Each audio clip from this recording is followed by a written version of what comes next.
Okay, so I've had enough of the news, enough of the virus, enough of the shutdown. I'm cooked. It's been a long day and I'm gonna make some pizza dough. So I decided to do this video because I like cooking and the video distracts me from all the crap going on in the world. So I'll tell you my recipe. This is mine over a couple of years, it works.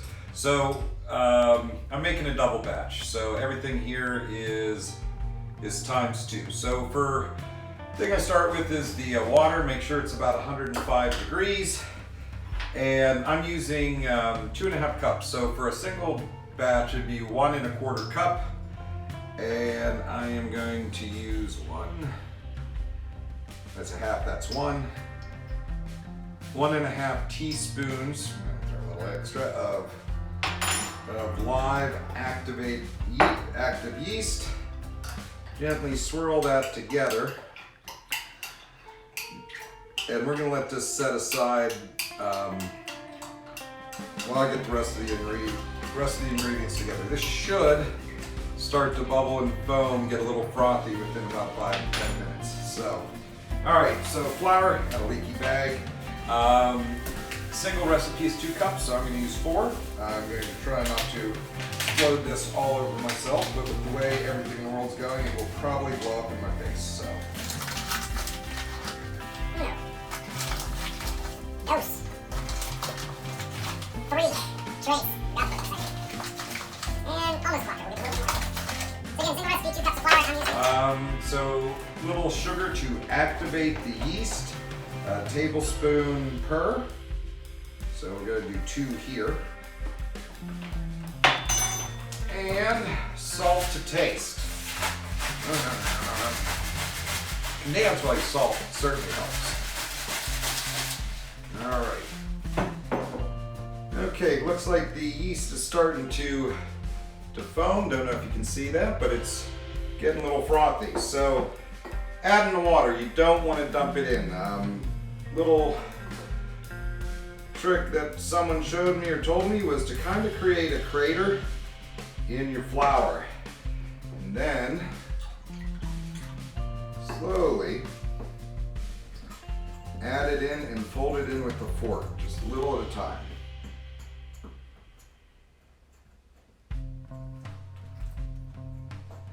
There we go, exciting stuff here.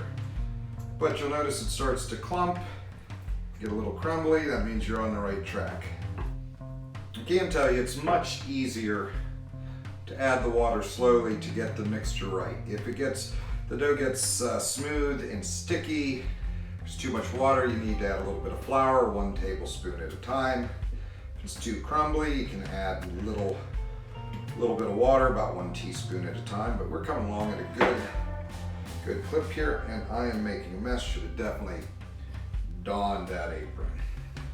All right, so I've got 1 correction in my ingredients list. I thought it was 2 cups of flour, but it's really 2.5 to 3, so I was a little bit light on that, so I'm gonna add another heaping cup of flour and fold this in. Again, going with the old axiom, it ain't broke until you can't fix it. So we're gonna bring this in. I'll add a little bit more of my water and yeast mixture. You can see that because I didn't use it all. So actually, let's do this. Let's get creative. Let that stay. All right, we're gonna start again. A little bit of water, fold it in with the fork. I'd like to give a shout out to my good friend Mark Simmons. He's actually the one that gave me that statement, and it's served me for a long time. So it ain't broke until you can't fix it. Actually, that's the edited PG version, but you can use your imagination and kind of make it your own. Keep folding this in. It's gonna be a long, boring ass video, but if you're hanging in here, thanks for hanging out, because literally I needed a damn distraction today. If you haven't heard the news, here in Pennsylvania, the governor has shut down all small businesses. Only essential life-saving businesses are to be open after 8 p.m. today. and enforcement of that will start on Saturday. So we were told early on that there wouldn't be enforcement action, that this is a voluntary shutdown, but clearly the situation is dire and extreme measures need to be taken. I understand that, and we've been doing what we can here. All the businesses around town have been responsive and really proactive in their sense of community. However, this is going to be a massive, massive hit for small businesses, and it's going to be a long time to dig out. So, small businesses are the lifeblood of the country and the Commonwealth here. It may not seem like it, but just look, when you go to your local coffee shop, your local restaurant, look how many people they employ. Those people depend on those paychecks. A lot of the customers really depend on their food source or other services provided. It is affecting everyone, and it's not just about business owners having a bad month. It is about the potential of closing the doors. So it's a bad, bad situation. That is not a coronavirus cough. That is a flower down the windpipe cough. So anyways, but I would like to just do a little bit of a shout out. There's been some really amazing people through town, and the customers that are patronizing the businesses, especially at the center, have just been outstanding. I mean, it does renew your faith in humanity. And one of the things that'd be really nice is we band together as a community during these times of tragedy and hardship. Wouldn't it be amazing if we could do this in the good times, times, be brought together over things we care about and we're passionate about with the same zeal and enthusiasm that we do in times of tragedy.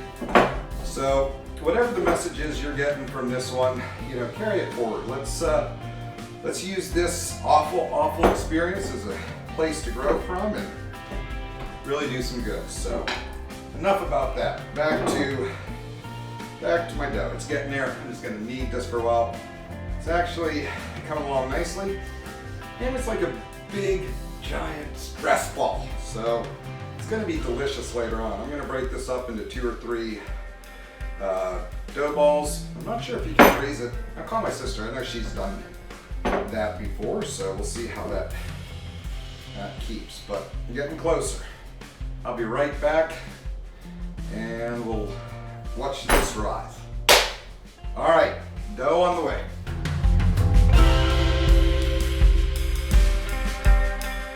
And here we have the dough. It's rising, and just gonna let it sit there for a while. All right, ready to be rolled. So get a little olive oil on the roller. Some people use flour. I like olive oil. Now, my dough could have used a little bit more water because I'm not going to get all fancy and spin it. Well, that's as fancy as I could get because I never was that good at catching things in high school. Roll it out.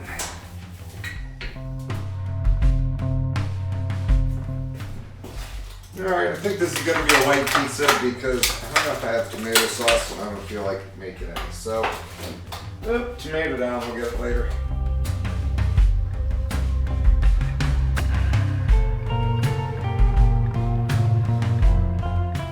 What you may notice me doing with the tomatoes is I was squeezing out the seeds and the juice on the inside. I don't like them, makes the pizza a little watery. So just a tip, give it a try. Another imperative ingredient for any good pizza crust during virus outbreaks is a good box of wine. So we're gonna go with this.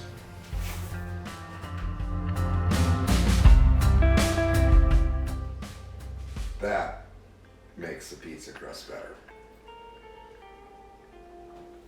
Speaking of which, make sure the pizza crust is really doing good. Oh, it's getting closer. All right, let's take a look, see where we're at, and create some toppings.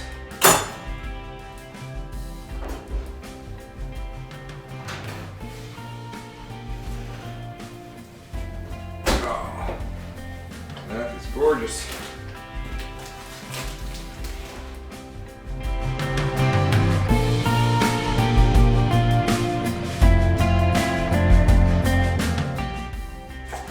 A little bit of Parmesan around the crust just for that extra little baked goodness on the crust. Charge you extra for this at those fancy pizza huts. You can do it for the cost of Parmesan.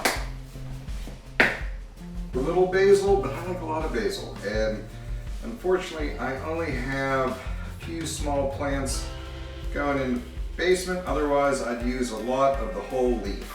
But right now, that looks pretty enough. There we go with our shallots. Break them up. All right, on to the tomatoes. Finally, I'm gonna struggle to open this because my hands are wet. My capers.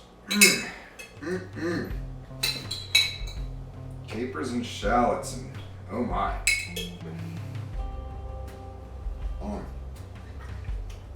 Nothing like the bud of flowering trees. All right, we'll throw this back in, and I'll see you back here in a bit.